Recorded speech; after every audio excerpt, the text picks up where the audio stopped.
this computer. Okay, so we'll go ahead and get started with the knowledge that, there's a lot of holidays in this month, and are we there yet seems appropriate for getting to the end, because we're going to discover that Sukkot is actually 3 holidays, which is quite a mess. So, goals to learn about the development of Sukkot, Sh'mini Atzeret, and Simchat Torah. We're going to discover that there's some black spots in our historical knowledge as to exactly how we got some of this stuff. Understand Sukkot's significance in biblical religion and Second Temple Judaism, and how the rabbis adapted the holiday. And then exploring Sukkot-related imagery in the history of the temple, because Sukkot turns out to be really, really important and shows up in a number of stories that would be about the construction of one of the temples, or the rededication of one of the temples. And these things seem to happen a lot on Sukkot. So we get more information about Sukkot through some of these narratives that we'll kind of look at. So biblical foundations, and the image that I have here is a painting called Solomon Dedicates the Temple, because what we'll find out is that according to the book of 1 Kings, Solomon dedicated the temple on Sukkot. So that will be one of the narrative things that comes up associated with the holiday of Sukkot and the temple, is the dedication of the temple, according to 1 Kings, happens on Sukkot. So, like other major holidays, Sukkot's got multiple descriptions in the Torah. It shows up in Leviticus. It shows up in Numbers. And Leviticus gives the practices that carry forward through time. So, on the 15th day of this 7th month, there shall be a feast of booths to the Lord to last 7 days. And it's Chag Sukkot, right? So feast, Chag, holiday, something like that. To last 7 days. The first day shall be a sacred occasion. You shall not work at your occupations. 7 days you shall bring offerings by fire to the Lord. So we have Shabbat rules in play. You don't work at your occupations. And you spend 7 days bringing stuff for sacrifices. And then here's the next chunk. On the 15th day of the 7th month, when you've gathered in the yield of your land, you shall observe the festival. A complete rest on the first day, a complete rest on the 8th day. So we should already be saying, wait, didn't we just have 7 days? What's with this 8th day? On the first day you shall take the product of hadar trees, branches of palm trees, boughs of leafy trees, and willows of the brooks, and you shall rejoice before the Lord your God 7 days. So for us, our eyes are seeing this as the lulav and etrog. Hold on, that might not be right. You shall observe it as a festival of the Lord for 7 days. Observe it in the 7th month as a law for all time. You shall live in Sukkot, in booths, Sukkot, 7 days, all citizens of Israel, in order that future generations know that I made the Israelite people live in booths when I brought them out of the land of Egypt. I, the Lord your God. Okay, so this is the core set of commandments. The book of Numbers has some comparable rules too. There's a lot of duplication between Numbers and Leviticus in some respects. The book of Numbers records some more stuff. A truly massive set of sacrifices, unlike any other holiday. Right, all these biblical holidays involve extra sacrifices, more than would have been done in a regular year or in a regular day. Sukkot, it just dwarfs them all. 7 days worth of sacrifices, 70 bulls, 98 lambs, grain offerings, wine offerings. It goes on and on and on and on. Just tremendous amount of sacrificial stuff happening, more than for Passover, more than for Shavuot, more for Rosh Hashanah, more than for Rosh Hashanah, more than for Yom Kippur, right? This is a lot. This description goes on for verses. And it says on each given day how many bulls and how many lambs and how many this and how many that. And that's in Numbers 29. That's the extra stuff that Numbers records about this. And we get a little note in Deuteronomy 31 that is also kind of interesting. And it says, Moses instructed them every 7th year, the year set for remission, right? So this is the every 7 years where Israelite bondspersons are set free, debts are forgiven, etc., etc., etc., right? Not the Jubilee year, but these sabbatical years.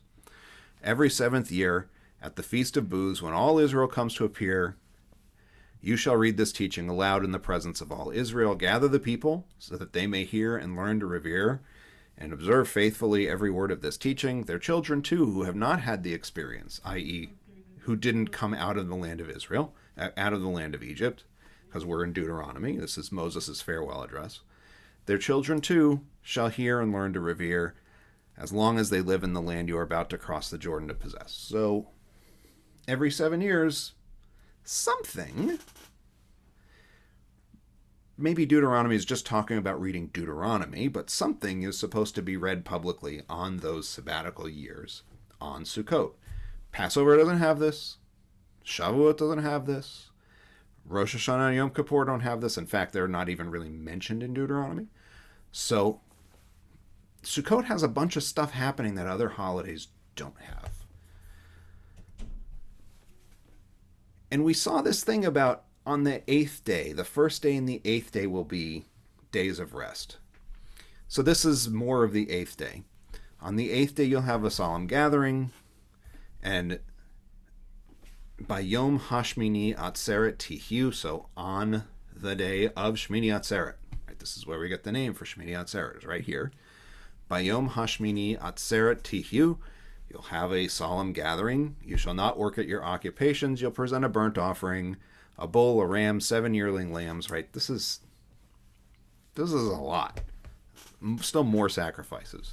And 1 goat for a sin offering in addition to the regular stuff. And Leviticus 23 has several things. It has the word Sh'mini and Atzeret in the verse, but they're separated by a few words. So we get the name of the holiday, Sh'mini Atzeret, from this verse, Numbers 29:35. This is where we get the name of the holiday, and it means 8th day of assembly or something. We'll see. We don't actually know what Sh'mini Atzeret is supposed to do. It's just there. What's the purpose of these holidays? So we are inclined to say, oh, right, Sukkot is a fall harvest holiday. And we're inclined to say that, but it's an inference, right? Passover, we say, is a spring harvest holiday, or in Sukkot or Shavuot is a spring harvest holiday. But they're tied by time, they're not tied by purpose, I think is the way to kind of talk about this, that Shavuot is timed for the summer, late spring, early summer wheat harvest in the land of Israel, but it's not actually about the harvest necessarily, right? It just happens at the same time, and the rabbis give a different meaning for the whole holiday, and they go, oh, well, it's about the giving of the Torah. So Numbers points out, you live in booths so that you'll know I brought you out of Egypt. That's the actual purpose of Sukkot.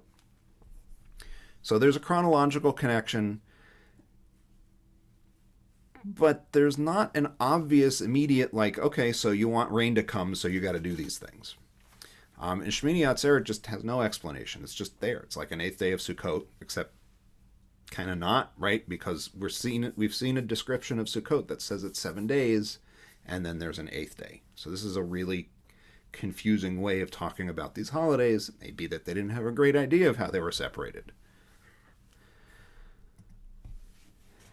So you can probably conclude, right, that Sukkot's one of the most important of the 3 major pilgrimage holidays, probably the most important. So there are these 3 major pilgrimage holidays. They're called in Hebrew Shalosh Regalim, and they are Passover, Shavuot, and Sukkot. And Passover is really important, but Passover happens at home mostly, right? There's a day of Passover sacrifices, and then everybody goes home. Shavuot is a day. Important, but it's a day. Sukkot has increased sacrifices in incredible magnitude for a 7-day period. And then there's an 8th day tacked on. Even Passover is only 7 days, so Sukkot's big. And a much bigger resource hog in some ways than Passover might be. And then we have this story, right? So Solomon convoked the elders of Israel to bring up the Ark of the Covenant of the Lord from the city of David. All the men of Israel gathered before King Solomon at the feast in the month of Ethanim, that is the 7th month. So this is Sukkot. How do we know it's Sukkot? Gathered before King Solomon at the feast, and the Hebrew word here is chag, or hechag, and hechag in the 7th month can only be Sukkot. We have, at least in Leviticus and Numbers, a description of a Rosh Hashanah and of something that'll be Rosh Hashanah and of Yom Kippur, but they're not called chag.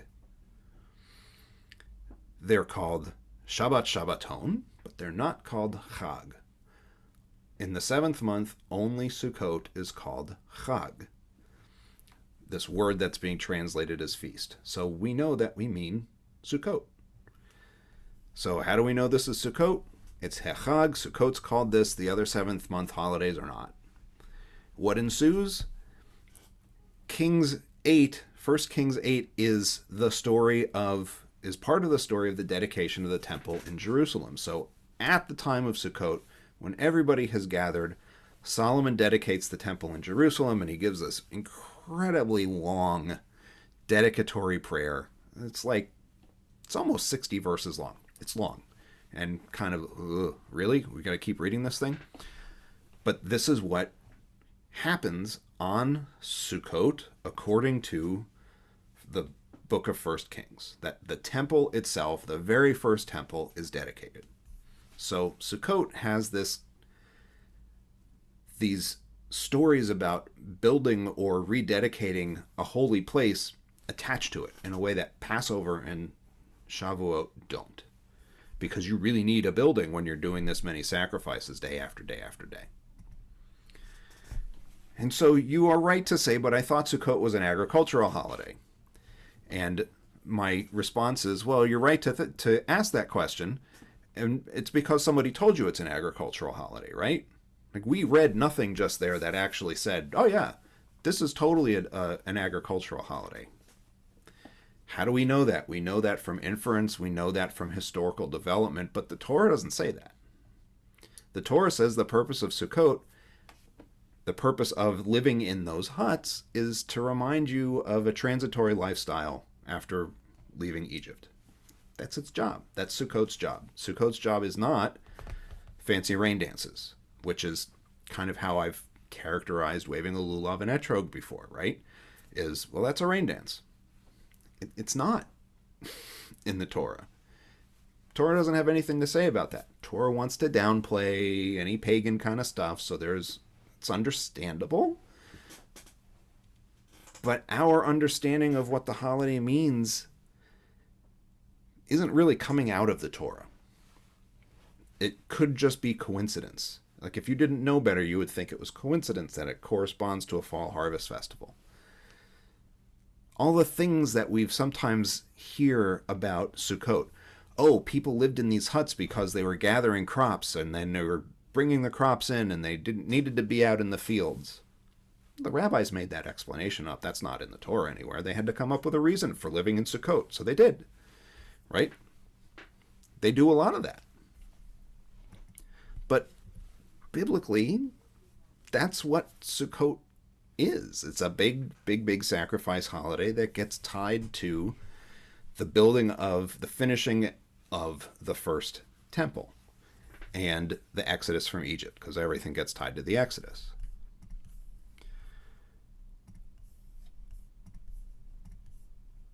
So, Second Temple developments. This is a model of the Second Temple, right? Big courtyard, smaller courtyard. The Holy of Holies would be in here. Maybe. We don't really know what it looked like. We're guessing. So the Israelites go into exile.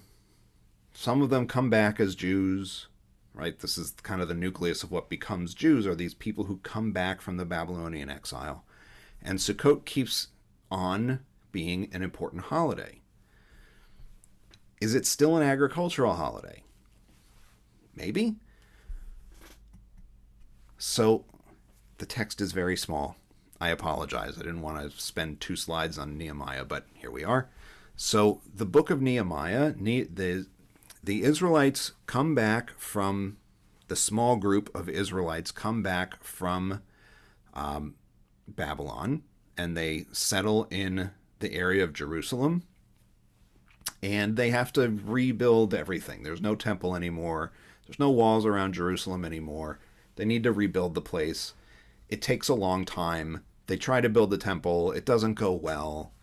It takes about 150 years to really get their act together. And the story in Nehemiah is telling us of the story of them finally getting their act together and getting a temple dedicated. And it says, when the 7th month arrived, the people assembled before the water gate, one of the gates into Jerusalem, and they asked Ezra the scribe to bring the scroll of the teaching of Moses. And this is where Ezra starts reading publicly from the Torah. And on the 2nd day, the heads of the clans of all the people, so this is the day after Rosh Hashanah. On the 2nd day, the heads of the clans of all the people and the priests and Levites gathered to Ezra the scribe to study, and they found written in it that they have to dwell in booths during the festival of the 7th month and announce and proclaim throughout all their towns and Jerusalem as follows: go into the mountains and bring leafy branches of olive trees, pine trees, myrtles, palms, and other leafy trees to make booths. No fruit, right? The thing that we saw earlier, fruit of a goodly tree or a fruit of a hadar tree or something like that. Olive trees aren't mentioned, pine trees aren't mentioned, leafy trees aren't mentioned. And yet here we are with a verse that says, you go out into the mountains and you make booths from the stuff that you bring back. Torah has nothing about going to the mountains. It just says, take stuff. And it says, rejoice.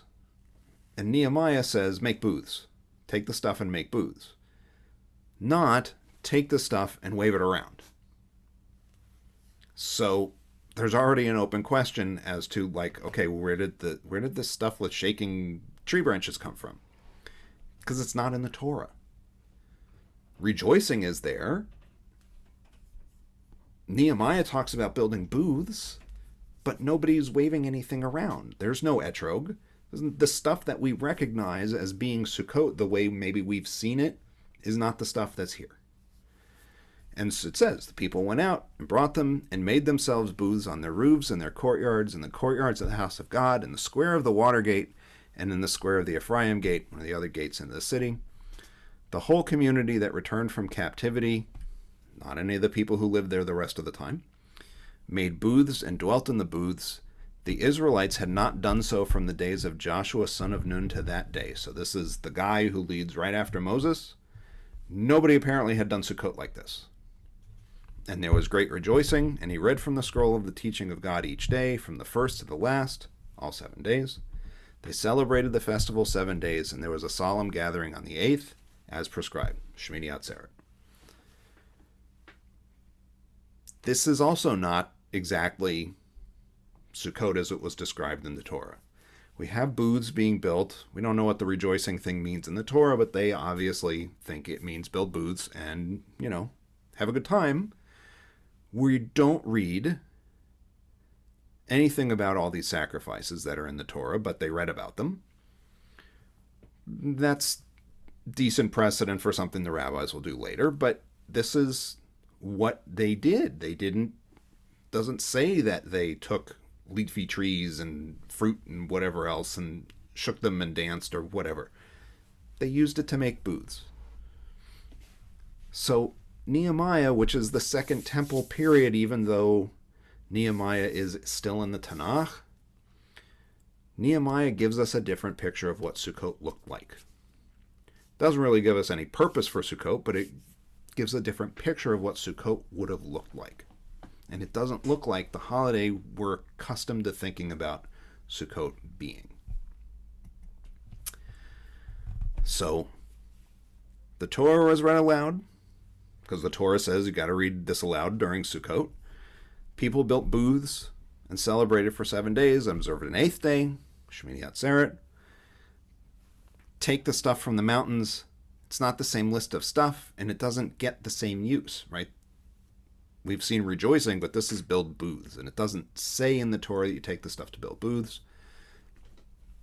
And then it says the whole community returned and did what no one had done from the days of Joshua son of Nun to that day.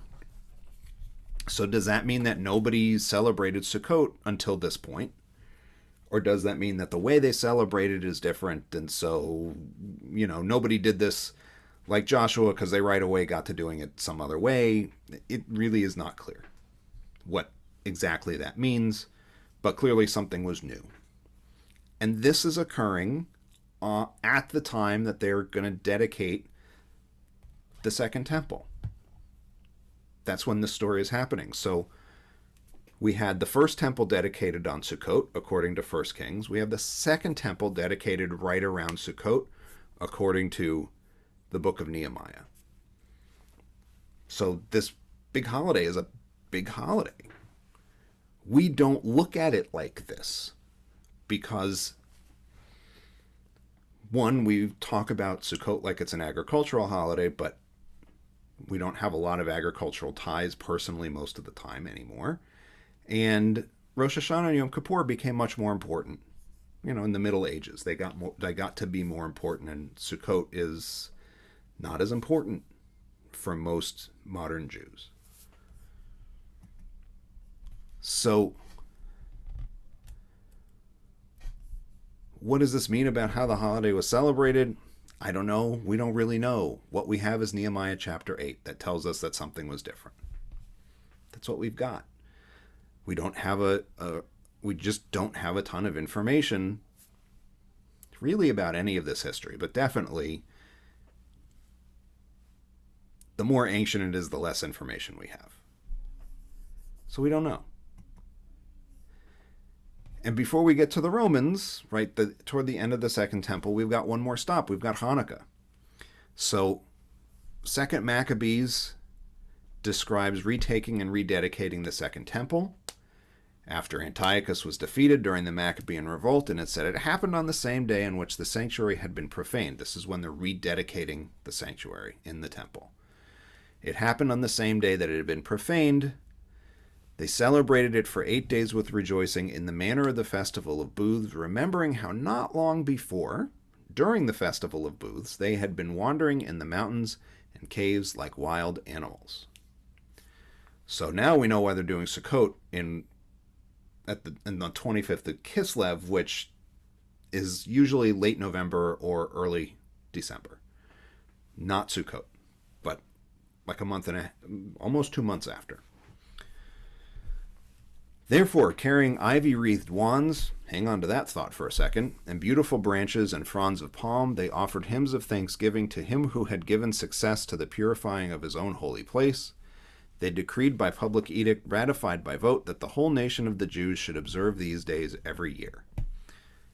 This is the first Hanukkah. And the first Hanukkah is Sukkot. They looked at Sukkot and they said, we're going to do what we do on Sukkot. That's what we're going to do here. They didn't build Sukkot. Second Maccabees says they carried ivy-wreathed wands. These are not what we know of as lulavs, right? The palm branches.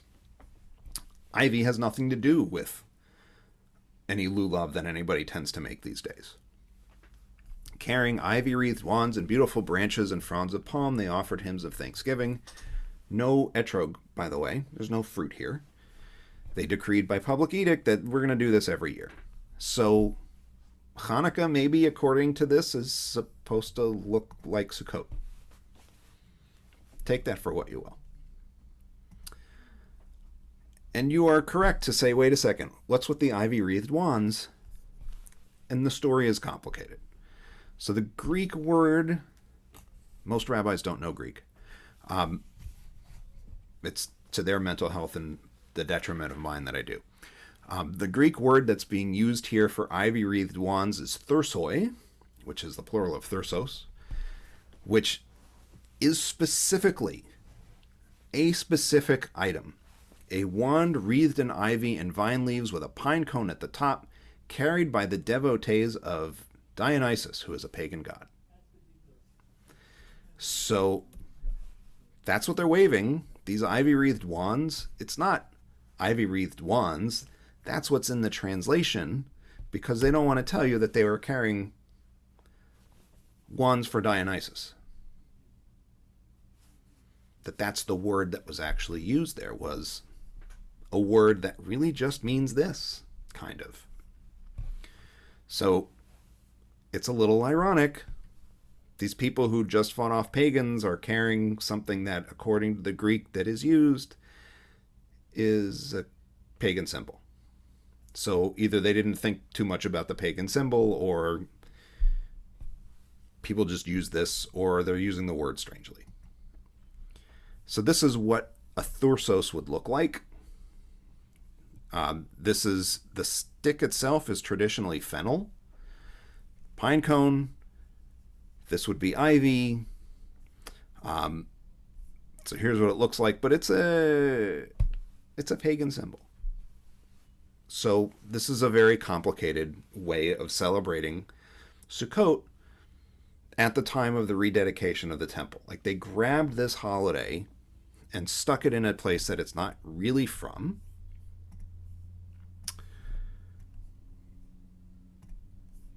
And used a pagan symbol maybe to celebrate it. Probably in addition to knowing that they had just missed Sukkot, they probably still also knew, right? They had much of the Torah by this point, so and the other books, so they would have known that the temple previously had been built and or dedicated at the time of Sukkot. So it would have made a lot of sense to grab Sukkot observances and put them into Hanukkah, because that's what people had done, rededicating in dedicating the second temple and in dedicating the first temple. So it makes sense for them to do it here. But we can see we're not talking about building Sukkot anymore. We're talking about carrying stuff around and waving it, which looks a lot more like Sukkot that we know, right? That's the other piece of Sukkot that we know, but it's taken a different form, at least according to the Greek vocabulary. The Torah doesn't say anything about a lulav, right? It says get palm branches and whatever and rejoice, but it doesn't say what to do. It says rejoice. It doesn't say wave them around. And I occasionally talk about Samaritans, right? This group of people who have some connection to Jews who live in the used to live in the northern part of Israel. And there's a small number of them that still practice Samaritan religion. Both Samaritans and Karaites, this other kind of medieval origin group that rewinds away from the rabbis. Samaritans and Karaites both say that Sukkot should be built with materials the Torah describes. You don't wave the stuff around. So these other two alternate Jewish traditions don't talk about waving anything. They go, it's not there. What are you talking about? So Samaritans look at the Torah and they go, it says rejoice. We're going to build stuff. The Karaites look at Nehemiah, right? Nehemiah said they gathered all this stuff and they built Sukkot from the materials that are listed. The Karaites have the entire Tanakh and they go, well, Nehemiah says it goes differently, so that's what we do. Karaites will tell you, we don't wave around a lulav and an etrog. We don't do that. We build Sukkot. And then Maccabees says, we'll wave this stuff around, but no etrogs or any other kind of fruit. So what you do with the thing in the Torah about goodly fruit, Karaites say you hang them in your sukkah. And so do the Samaritans. So if you look at a Karaite sukkah, it looks very much like the Sukkot that you would find at many synagogues. They're just not using the stuff to make lulav and etrog and shake them around. There's a possible fix to this lulav thing, this lulav and etrog problem. Josephus So Josephus is from the late 1st century CE, after the destruction of the Second Temple, but he talks about the past. Josephus talks about Sukkot a little bit, and then he gives a few events that happened on Sukkot. And this is one that gives us a little more detail and looks more like Sukkot that we know. So as for Alexander Jannaeus, who was one of the Hasmonean rulers, so the Maccabees create the Hasmonean dynasty, who all turn out to be fairly irreligious people. As for Alexander, his own people revolted against him, for the nation was aroused against him at the celebration of the festival. And as he stood beside the altar and was about to sacrifice, they pelted him with citrons, it being a custom among the Jews that at the festival of tabernacles everyone holds wands made of palm branches and citrons. These we have described elsewhere. So he's explained that you use a lulav and an etrog someplace else. And he's saying, oh, but they were really mad at him, so they tossed their etrogs at him.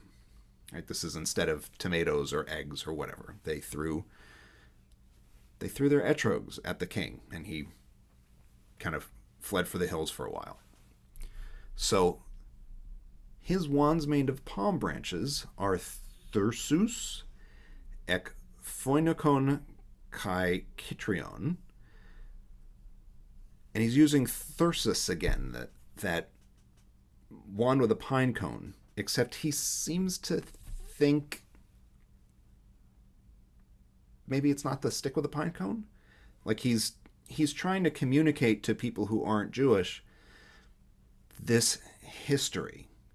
And part of how he's doing it is giving them a word that they know.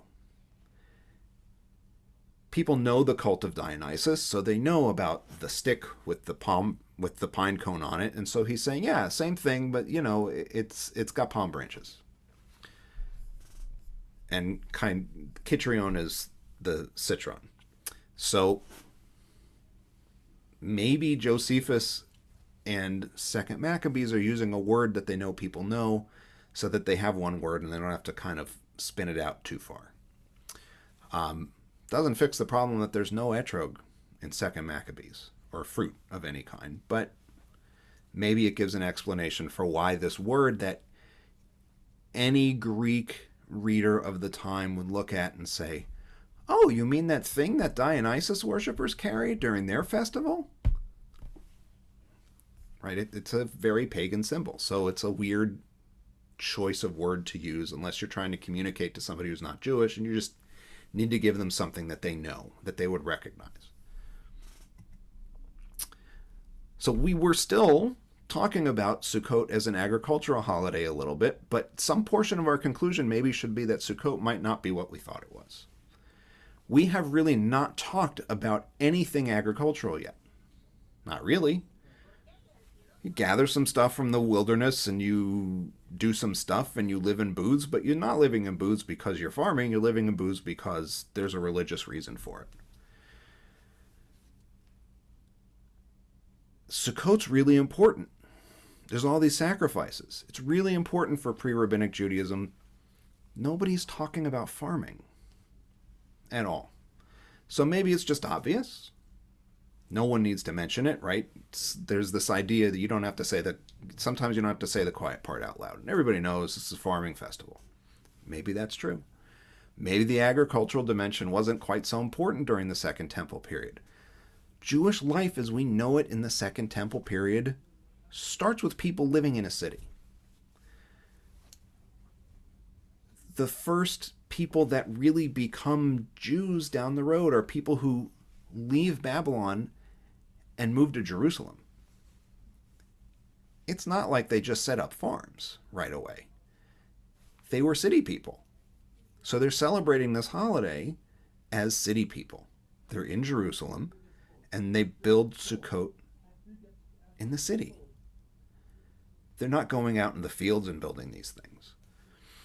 So there's an agricultural component to Sukkot, but it doesn't seem to be terribly important for a while, which maybe makes us need to rethink what Sukkot was about. Whether it changes what we do with Sukkot is a different question, but Sukkot might not be, at least originally, the agricultural holiday that we talk about it being. Maybe, maybe not. We have an outlier on somebody who actually wants to tell us what Sukkot is about, what he thinks Sukkot is about, what its purpose is. And it's this guy, Philo of Alexandria, who lives in the first half of the 1st century, so before the temple is destroyed, but not too much before the temple is destroyed. And he spends a lot of time explaining the laws of the Torah, and he's trying to make them attractive to highly educated Jews, but not Jews who are necessarily highly educated in Judaism, but Jews who are highly educated like Greeks and are looking at Jewish customs and going, why do we do any of this? This is so not cosmopolitan the way we are. We've been educated in Greek and we know Plato and we know this and we know that. And why are we going to live in huts? That makes no sense. So he tries to give an explanation. He says the people are commanded to pass the whole period in the feast under tents, either because there's no longer any necessity for remaining in the open air laboring at the cultivation of the land since there's nothing left,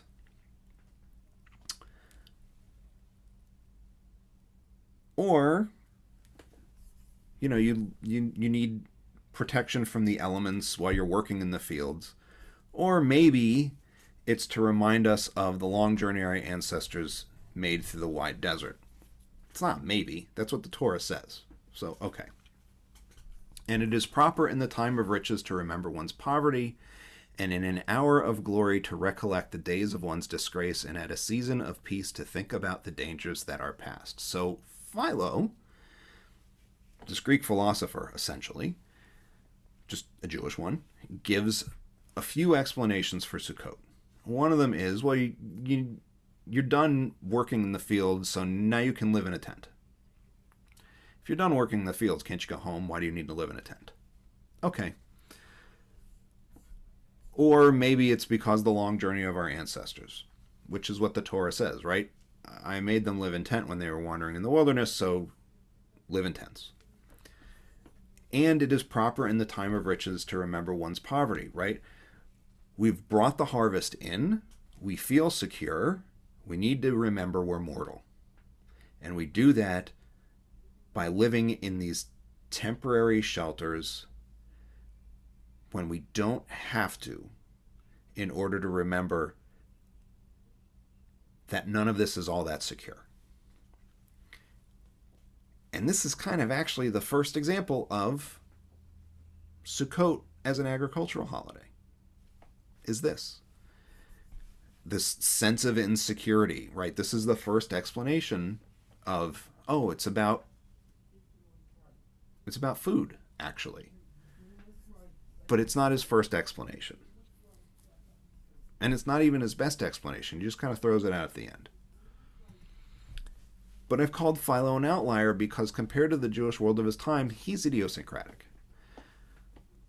His ideas are based in Middle Platonism, so this is like the philosophy of Plato plus the philosophy of the Stoics kind of mashed together. It's aimed at Hellenized Jewish elites, so these are Jewish elites who know Greek and are into that stuff. And he provides lots of different meanings in order to satisfy a particular audience. He's not trying to explain for a broad Jewish audience or a broad non-Jewish audience what the holidays are about. He's writing for a particular kind of elite set of Jews. So it's hard to think that the rabbis necessarily knew much about Philo's explanation. We have Philo today because he was useful for Christians. We don't have Philo because the rabbis used him. He was in Greek. They may not have ever read Philo. But he lived in Alexandria, and his materials were preserved by Christians because it was good for Christians. So, before we kind of move on to Sukkot more as we know it, because we covered a huge amount of information here, questions? I had a question. Yeah. Right. So this Philo explanation seems to be consistent, especially if you're saying, right, is kind of influenced by Stoicism. That seems to be kind of something that Stoics will do, right? Kind of go to the fields and live in this kind of inhospitable conditions. So that seems to be consistent. But do we have any record of what people were really doing? I mean, this is what people are writing about, what people should be doing, but is there any record about people doing this or that versus what they should be doing? There's not a ton. This is kind of the problem with the material that we're left with. We're relying on Josephus, who's a Greek Jewish writer, and Philo, who's a Greek Jewish writer, and we're relying on the rabbis, but the rabbis start 200 years after all of this is done. Right? They start, their writings date from 130 years after the temple is destroyed. So they don't necessarily know what was happening 130 years, 200 years before them. The New Testament doesn't talk about this, so we don't actually know what was happening at the New Testament at the time, right? This 30 CE period, sometimes we know stuff that was happening because we see an example of it in the New Testament. But we don't have that in this case. We don't have a ton of stuff about Sukkot from the Dead Sea Scrolls. And there's just not a lot of literature that's really survived in Greek to help us. And there's very little literature. Dead Sea Scrolls are almost all that really survived in any non-Greek Jewish writing from 200 CE forward for the 200 BCE forward for the most part. There's some material that was found on the island of Elephantine, which is in the Nile, but it doesn't talk about Sukkot really. So we don't know. This is what we have. That's really part of the problem of writing this ancient Jewish history is we're very concerned with what ancient Jewish history is, and Christians tend to be very concerned about ancient Jewish history, and we're working with not a lot of evidence. We just don't have it. So from a practice perspective, the rabbinical period is when probably something other, because it seems like when rabbis started writing, that's kind of became some kind of accepted practice among their followers, right? So is that when we have more record of what people are doing, but then in this case, probably just following what the rabbis were telling them to do? Yeah, that's when we start to have more evidence. I mean, there's just, when you stop and look at just the volume of evidence. So I basically have 3 volumes on my shelf. And other than the Hebrew Bible and the New Testament, these 3 volumes have the majority of the material we have from the ancient Jewish world. It's 3 books. They're large. They're each a good 2.5, 3 inches deep, but it's 3 books. Yeah, there's Dead Sea Scrolls, but a lot of the Dead Sea Scrolls are in that book. There's just not that much literature. That's what we have. Just the Talmud alone is this. So just the one set of books is already bigger than what we have in Greek about what Jews were doing. So we know a lot more. We know a lot more. There's more stuff preserved. Christians only preserved what they needed. They weren't interested in what we were doing on Sukkot, except there is a church father from the 350s who gets very upset that his parishioners are participating in Sukkot in Syria. So we have that, but we don't have stuff from these early points in time. This is what we know. What I've given you is what we know. It's very little. Which we just want to see more stuff. We expect there to be more stuff. We have bookstores. Didn't they have bookstores? Well, no, not really. We just don't know. Jack. I guess this is a cross-cultural question. So this business of leaving the comfort of your home and living for a week in primitive huts as a way of sort of humbly expressing gratitude to the god of rescue. Is there any evidence of similar practices in other ancient Near Eastern religions, or did the Israelites come up with this as an innovation? I don't know. There is the sacrifices that are described in the Torah, at the very least, are considered to be an adaptation of other ancient Near Eastern religious practices. We don't have a ton of information about the booths. They may be an innovation, but we just don't have a ton of that. It's a lot of guessing. So I don't fully know, but I do know that the sacrifices are considered a big part of it.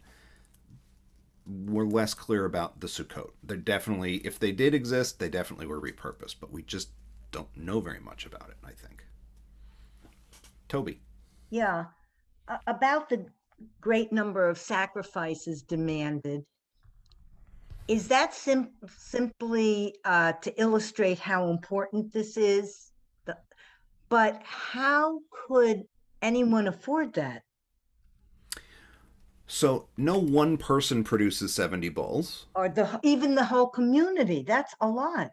It is a lot. It's a lot of bulls, but the Bible envisions this as being sort of sourced across everybody. So it's not that everybody brings 70 bulls. It's that over the course of the holiday, there's going to be 70 bulls brought by the entire community somehow. Which, becomes easier to produce when, okay, a whole country of people get to do this. But it's still a lot. It's much more than in any other holiday. And for what it's worth, and you know how you hear you shouldn't believe everything you read. This is one of those you shouldn't believe everything you read moments. First Kings says that Solomon produced like 10,000 bulls to sacrifice on Sukkot when he was rededicating the temple. So you can't believe everything you read.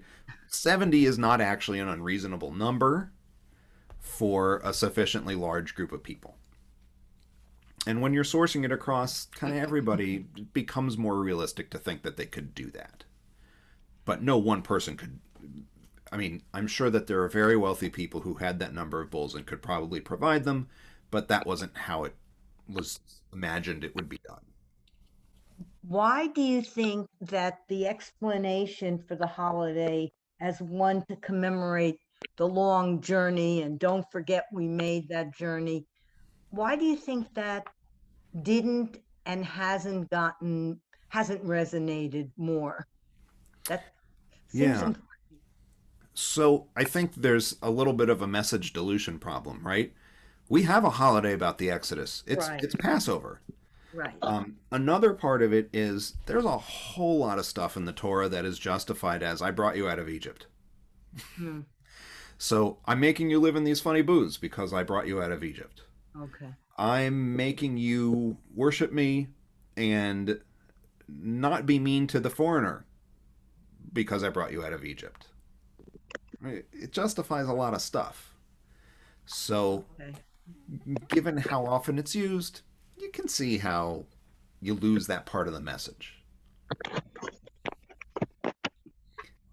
Oh, sorry, go on, Donna. Oh, just one little detail. How many people are we talking about? Thousands, millions? What? So the idea was that as many people as possible would come to the temple for these holidays. We're really talking thousands. The Jewish population that was involved was about how many? It's few thousand, really, 100,000? I mean, so at some points, 100,000 is a good guess. At some points in time, it might be closer to 1 million. Certainly toward the end of the Second Temple period, when the Romans are around, a couple of million Jews isn't an unreasonable number of Jews to think existed in the world. That number did not come to participate. The way the system really worked was you'd send money because you couldn't really leave. You can't leave your farm in Galilee to come south to Jerusalem for 7 days during the harvest, because that's really what this would be demanding. So people sent money. So it would be thousands of people, but it would not be millions of people coming to Jerusalem at once. I mean, the Jerusalem might increase by, at the very most, 50,000 people. It wasn't big enough to sustain more than that, because the Jerusalem we're talking about is smaller than the old city as we know it today. Whatever numbers the rabbis give, and they give very outsized numbers, really can't be true. Just based on the dimensions of the buildings as they're described, it just doesn't work. That there couldn't be 1 million people in Jerusalem. There would be no place for them to be. But, ancient demography is a lot of guesswork. So it is really hard to know. Well, regardless of how many came to Jerusalem, were a large percentage of the Jews that existed celebrating these holidays, or was it? I mean, we assume. That's one of the problems, is we don't really know. We assume they do because the people who are talking to non-Jewish audiences, Philo a little bit, Josephus a lot, they are going through the effort of describing these holidays to people who are probably wondering what these holidays are. So that suggests that by and large people are celebrating this stuff. At least enough for their Roman neighbors to look over at them and go, what are those wacky Jews doing now? Or those wacky Judeans, or those, whatever. Rabbi, what is your opinion of what Philo, is it? Yeah, Mm-hmm. Philo. Of what Philo was doing. Can it be seen as outreach? Or maybe you did describe it as outreach to the Hellenized Jews, but it makes me think of modern efforts of outreach to Jews who might not be familiar with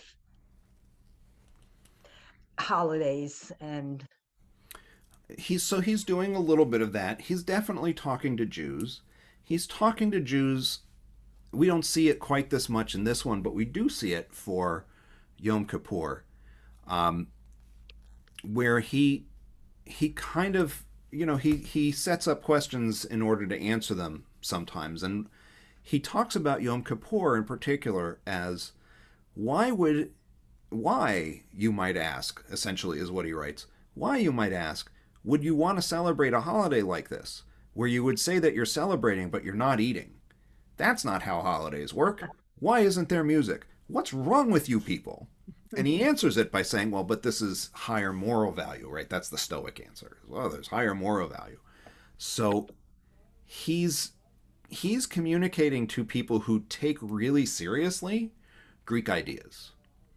They're probably Jews who really take seriously Greek ideas. They have some amount of familiarity with Jewish practice and ideas, but they're not convinced. But they might not be highly educated in them because their education came from the Greek world. That their parents kind of chose at a certain point in their lives, okay, I'm going to give you a gymnasium education. I'm not going to send you to the local synagogue or the local Jewish teacher. Because if they had a traditional Jewish education, they might not even really be able to understand what Philo's talking about. So he's not talking internally. Or he's not talking to the typical Jew. He's talking to this very specialized kind of this narrower group of more sophisticated people. They might be people like us. In fact, we might be a close analogy to these folks. Yeah, we know stuff about didn't want to Jewish say stuff. it. We know stuff about Jewish stuff. Sure. But why would I want to do this? Seems silly. Why would I want to do this? We're a little bit like who he would be talking to. Like tonight, for example. Right. We were a little like who he'd be trying to talk to, I think. We might be a little bit on the fringe for who he's trying to talk to, but we might be like those folks. People who need persuading to stay Jewish is who he's really talking to.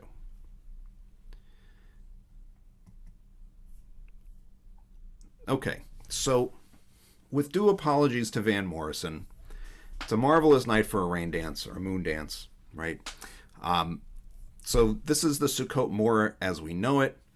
In case you're wondering whose hand that is, it's mine. Holding a lulav and an etrog from our 2018 Sukkot thing. This is the parking lot at Brookside Gardens, in case you're wondering what the parking spaces are. I stuck my hand out the window of the car and took a picture. So, Sukkot as we know it is the product of the rabbis. Surprise. Because I say surprise because it turns out that we've had this conversation before talking about these holidays. The rabbis come up with a lot of how we know the holidays to be.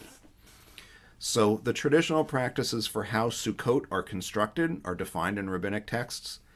There's an entire tractate of the Talmud, Tractate Sukkah, which is about what you do on Sukkot. The traditional practices for what goes into a lulav and an etrog are from the rabbis. What they mean, the order you put them in, right? Because the Torah just kind of says, grab some stuff. The rabbis are never satisfied with just grab some stuff. A complicated system of fasting connected to the timing of rain relative to Sukkot is attested only in rabbinic literature. There's a tractate of the Talmud that is called Ta'anit. Ta'anit means fasting. The first chapter of Ta'anit is about what happens when it doesn't rain right after Sukkot. What do we do? Because we need it to start raining then.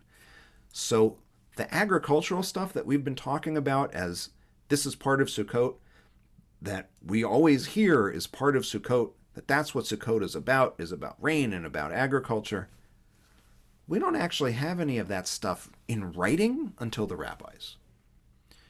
And they start their writing 200 years after the conventional date assigned for Jesus' birth, 130 years after the destruction of the Second Temple. So you have to take with a big grain of salt anything they say about what happened in the Second Temple because they're making up rules. So why Sukkot? Rain. When you should start asking for rain in prayers. When the rain is supposed to start. What to do if it doesn't start. What to do if it starts too late.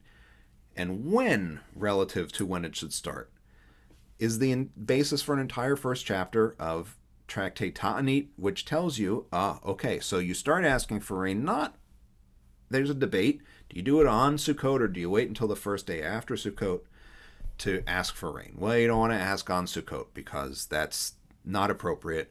You wait until the next day. Okay, fine. So you get that.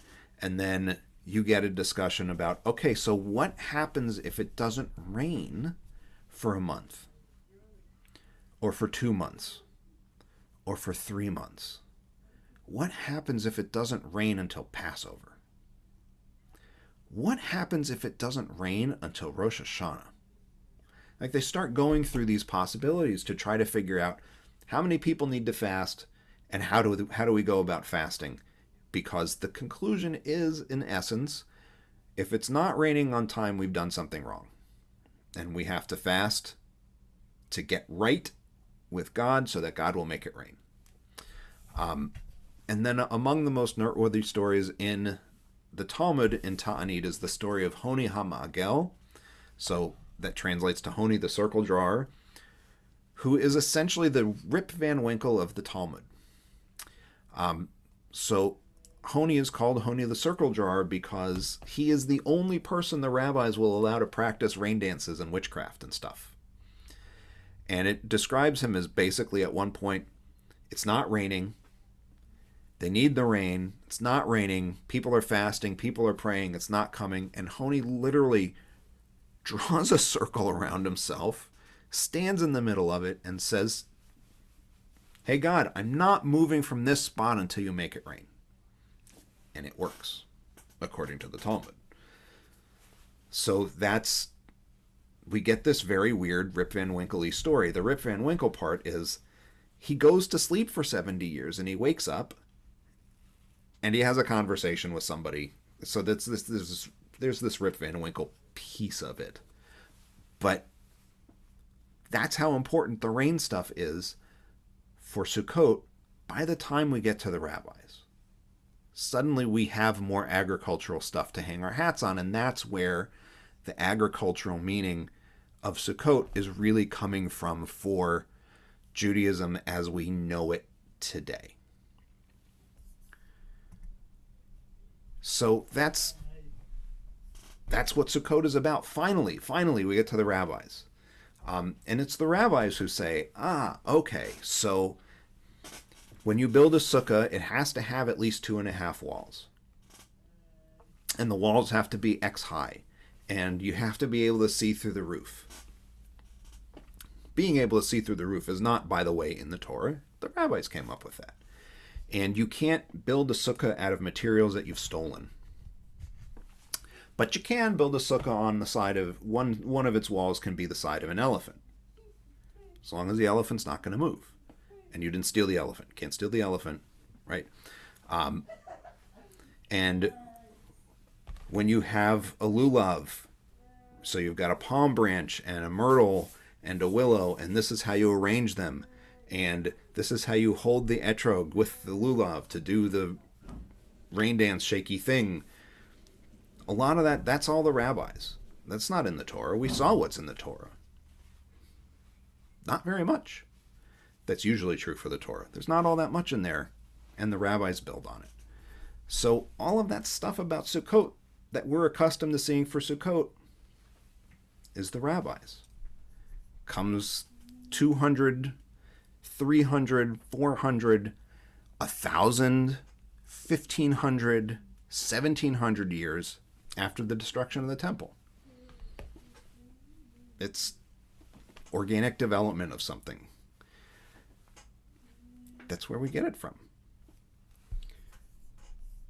I wish there was more to tell you. You know, you could get into really complicated stuff about how you build a sukkah and how much wall is too much wall and how much ceiling is too much ceiling and what you can make it out of. But another time. It doesn't seem like fun to look at when we're just kind of trying to figure out what the heck the holiday is about. So we spent all this time talking about Sukkot. And we haven't really talked about Sh'mini Atzeret and Simchat Torah, and those are the other two parts of this holiday season. So Sh'mini Atzeret, we've had the verses looking at us in the face the whole time. We mentioned them. We said, oh, there's this 8th day thing. But what is it? What we know is on the 8th day you hold a solemn gathering. We don't really know that solemn gathering is actually what you should translate it as here. It's on the 8th day. There shall be an Atzeret, a big assembly. You shall not work at your occupations, present a burnt offering, in addition to the regular stuff. It literally is just an 8th day tacked on after the 7 days of Sukkot. That's it. No particular distinctive practices. We're not living in booths anymore. It's just there.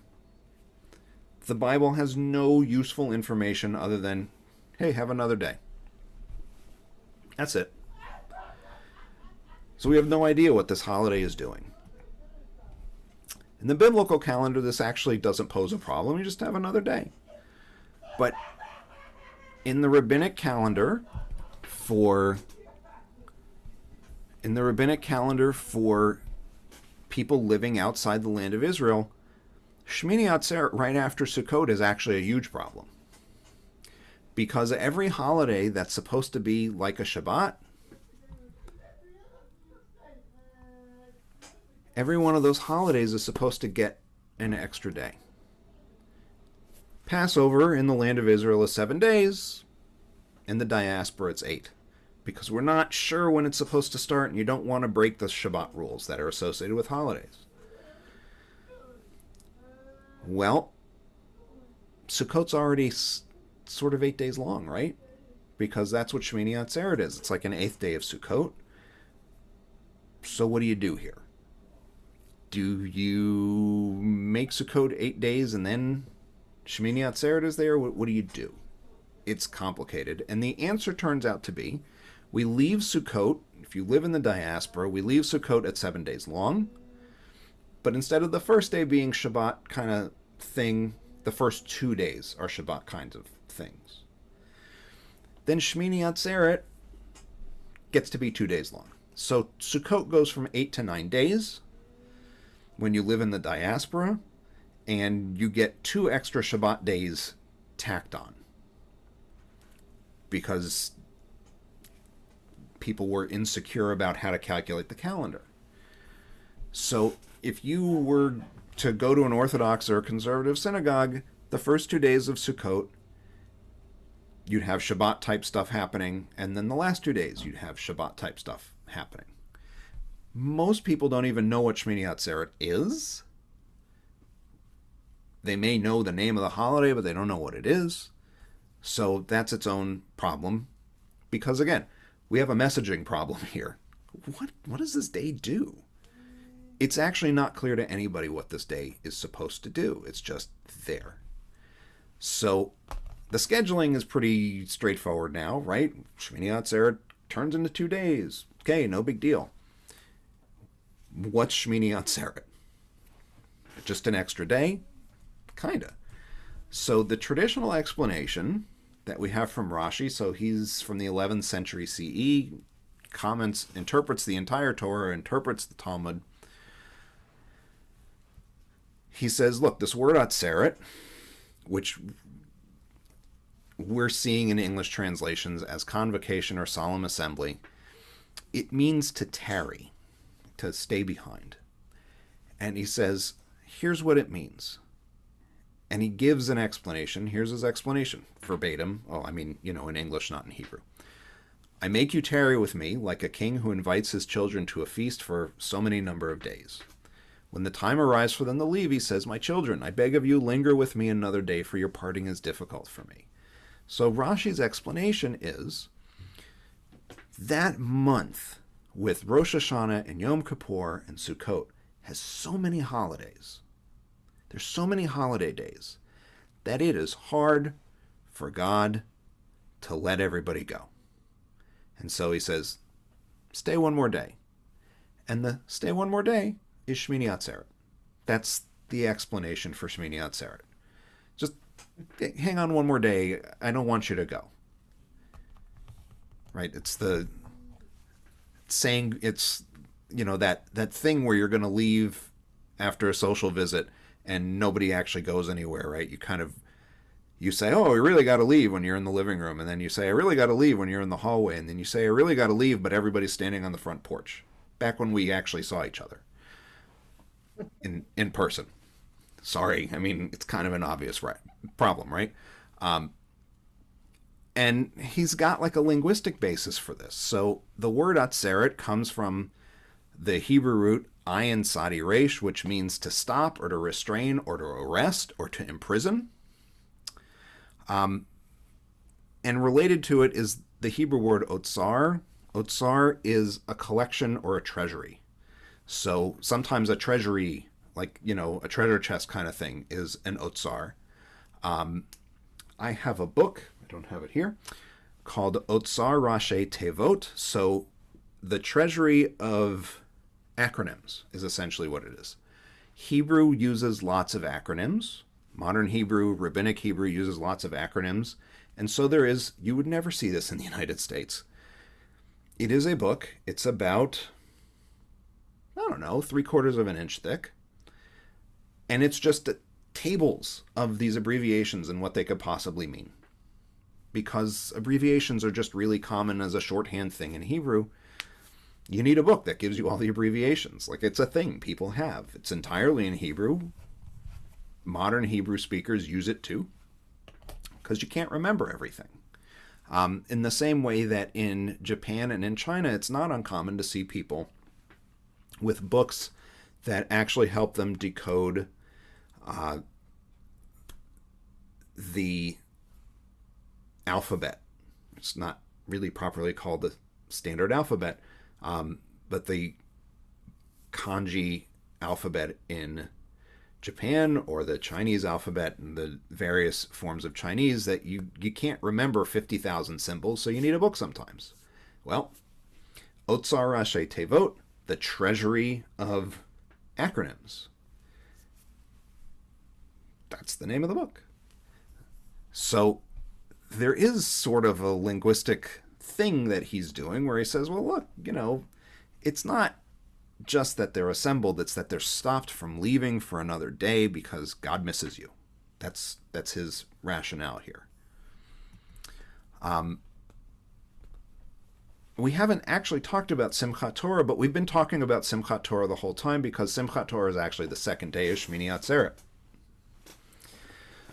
So Sh'mini Atzeret, that second day, over time got adapted to becoming what we know of as the holiday of Simchat Torah, right? Simchat Torah means rejoicing in the Torah. Basic practices on Simchat Torah. So if you were to go into a random synagogue that celebrates Simchat Torah, you see the Torah reading cycle restarted. The last bit of Deuteronomy, the first bit of Genesis are read in the evening. Many congregations, people dance with the Torah scrolls and circle the bima and maybe the rest of the room 7 times or more. This is called hakafot. Hakafot means circles, or, circuits around the room. Children are given flags with apples on top to use for the celebration. I don't know whether the apples are put on top of the flags in order to keep you from poking your eye out with the flags. That would be why I would put the apples on, but okay. And some congregations actually take the Torah scrolls out into the street and dance with them in the street. This actually happens at 6th and I in Washington, D.C. I've seen photos of my friends who, including at least one of Machar's teachers, who were at the 6th and I Simchat Torah celebration with the Torah out in the street dancing around. So this is a thing people actually do. That's what happens on Simchat Torah. We have no idea how we got Simchat Torah. Like, none.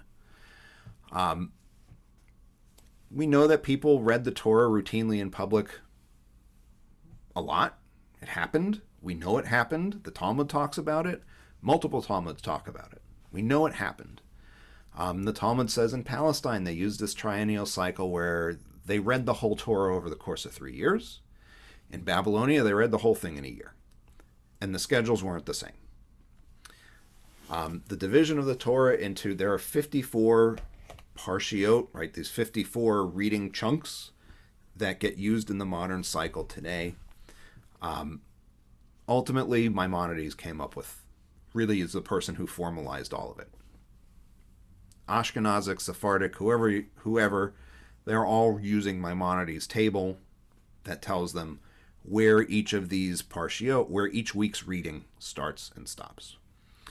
Maimonides just used the work of the Masoretes, so the Masoretes are these scribes who kind of preserved the Tanakh as we know it and gave it its vowels and its reading signs and all this other stuff. So he built off of their work, and we now follow that pattern in most places that read the Torah publicly.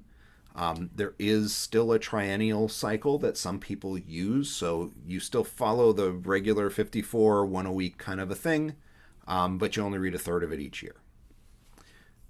The conservative movement and some Reform synagogues are most of the places where this happens. And then at some point, the other customs of Simchat Torah, the dancing around with the Torah scrolls, the flags, the this, the that, these accumulated over time, and we don't know when, because no one made a decision to write a book that said, this is how we celebrate Simchat Torah.